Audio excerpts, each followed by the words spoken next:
Hi, today I'm going to be explaining how I came to my Pac-Man game.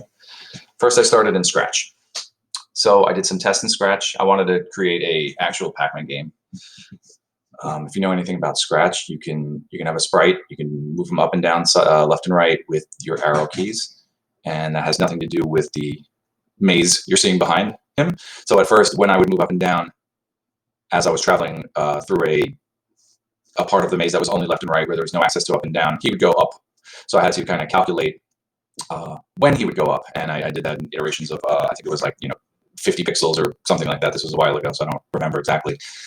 And then I evolved it into creating a maze in Photoshop, which also lined up with that 50 pixel specifications, and then the Pac-Man sprite would actually detect if there was a tunnel where he could go, and it would allow him to turn down that tunnel.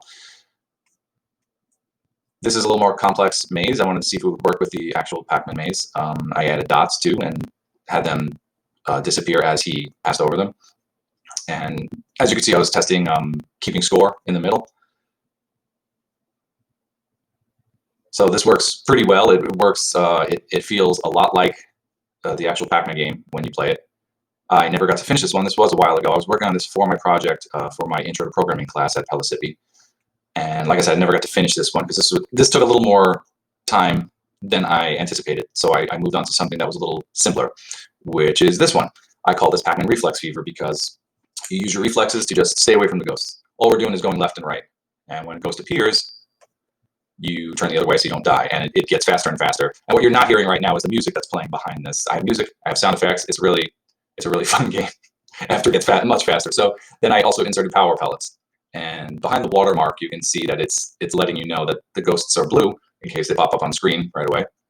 You get points for eating ghosts, and it's a time. This one is actually a time-based game, so you're not getting points for eating dots. You're getting points for staying alive. And I also kept a high score. So if anyone else on Scratch would play this game, they would get to try to beat that high score.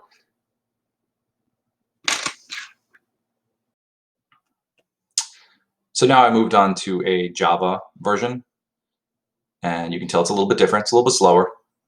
And at this point, I was working out how to get the ghosts to move compared to the board and compared to Pac-Man.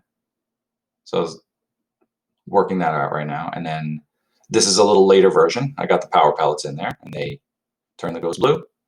And you can tell this is almost like the Scratch version that I had, but a much more solid and standalone version, as you can see. And if Pac-Man touches a ghost, he dies, and game over. That's pretty much it. If you played the game for a minute, it's easy. If you played it for 5 minutes, it just gets faster and faster and faster and faster, and it pretty much doesn't stop until you die.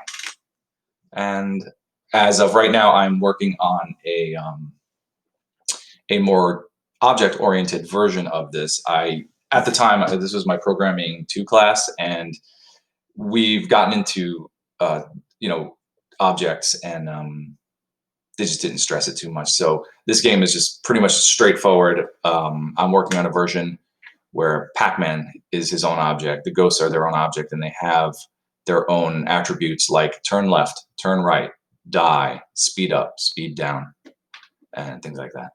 So that's all I got to say about that. Thanks for watching.